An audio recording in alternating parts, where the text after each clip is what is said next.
This is a piece of honeycomb from the inside of a beehive. Honeycombs are made from beeswax created by worker bees. When the temperature outside is just right, worker bees ooze out wax from special glands in their body. Then they chew the wax with a bit of honey and pollen to produce the beeswax needed to create their honeycombs. But why are we talking about bees and honeycombs? Well, honeybees have evolved over time to skillfully build hexagonal honeycomb cells, which have a very distinct texture. In the art world, texture can be shown in many different ways. In three-dimensional art, like sculpture, weaving, and textile art, artists use a variety of things to add real texture to their artworks. This type of texture is called tactile texture, or actual texture, because you can really feel the texture when you touch it. For example, some artists put pieces of stone into smooth ceramic vases to make the surface rough and bumpy. Others add heavy layers of paint or sand added to their paint in order to make the surface of a painting feel rough to the touch. And sculptors often use a polished stone finish that feels slippery, smooth, and cool when touched. Sometimes, when looking at a two-dimensional work of art, such as a drawing or a painting, it may seem as if you could reach out and feel the textures in the work. However, these may be visual illusions created through implied textures.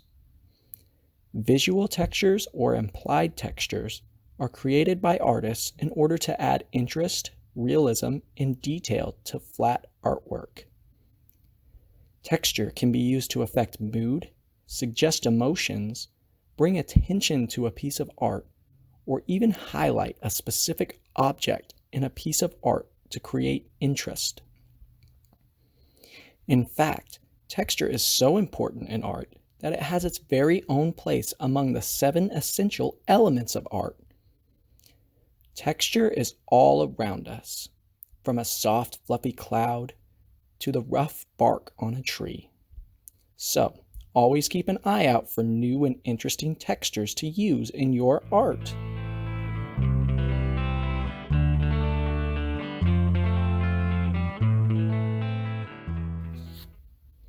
Today, we are going to create our very own Beehive Valentine texture paintings. When you get your paper, please remember to put your name on the back as well as your teacher's name or letter circled. This should be done before beginning to paint. For the first part of this activity, we will be using paper, a pencil for writing our name, brown and yellow tempera paint, a paintbrush, a bowl of water, and a bubble wrap beehive shape. You will be sharing these supplies with everyone at your table, so please do your very best to keep your area clean and mess-free while using the paint. If you get paint on your hand or the table by mistake, that's okay. Accidents happen. If it's not a major paint spill, please wait until cleanup time to wash your hands and the table. To create our beehive, we must first find the textured side of our bubble wrap. Gently rub your hand across the bubble wrap in order to tell which side is the smooth side and which is the bumpy side. Also, we will not be popping the bubble wrap. This will ruin our textures and make our artwork look messy. If I catch students popping our bubble wrap, you will have to stop working on your project and sit out for the rest of class time. For this project, we will need to add paint only to the bumpy side of our bubble wrap. Begin by using one color, either brown or yellow, and apply strips of paint to the bumpy side of the bubble wrap, being extra careful not to paint on yourself, your friends, or the table. After you use one color, wash off your brush in the water before using the next color, being careful not to make a mess with the water as you clean your brush.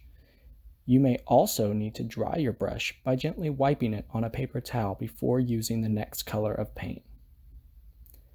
After both brown and yellow paint have been painted onto the bumpy side of the bubble wrap, very carefully place it paint side down on the center of your paper. Next, using only a small amount of pressure, gently rub the smooth side of the bubble wrap so that the paint transfers from your shape to the paper.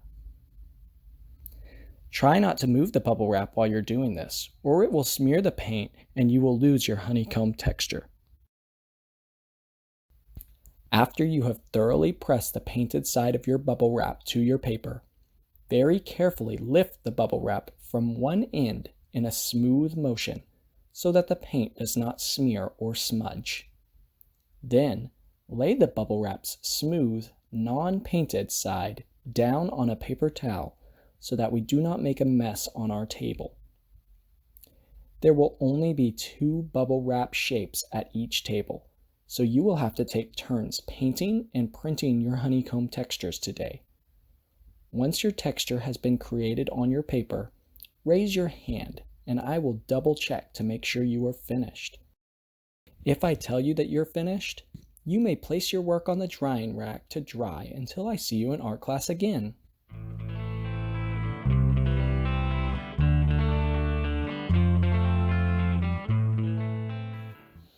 For part 2 of this activity, we will be using small pieces of yellow paper to create a bee for our Beehive Valentines.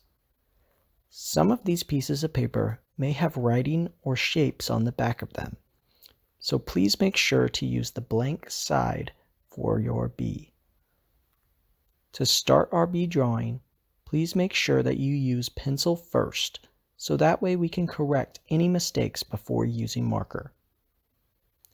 Start making your bee by drawing an oval that fills most of the paper, but be careful to leave a small amount of space for your bee's wings on top of the oval.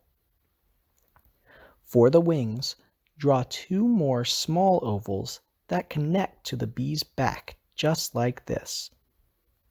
Next, draw a small triangle shape for the bee's stinger on his bottom. Then, add 2 eyes and a happy little smile on your bee's face. Finally, draw several curved lines on your bee's back for his black stripes. You may also find it helpful to lightly fill in each black stripe with pencil so that you can remember the pattern when you color it in with marker. Next, go back over all of your pencil lines with Sharpie or black marker, making sure you fill in your bee's thick black stripes. Lastly, you will need to carefully cut your bee out with scissors so that you can glue him somewhere on your beehive texture painting. Since your beehive is dry, you should also outline your beehive and add details with your black marker. After your beehive details have been added and you are happy with the way your hive looks, find a good spot for your bee on your painting and glue it on securely, making sure that none of the edges are lifting up. After your bee is securely glued onto the hive, add more details with marker to make your Valentine stand out. For mine, I decided to add a few pink hearts in the corners. You will also need to write something thoughtful on your bee Valentine. For my painting, I wrote, "Be mine," but you could also say things like, "You are unbelievable," "You're beautiful," or "You're the bee's knees." If you don't like any of those phrases and you need help coming up with something to write, I would be happy to help you. After we're all finished, we can take our Valentines home and give them to someone special that you care about. So, let's have fun and get started.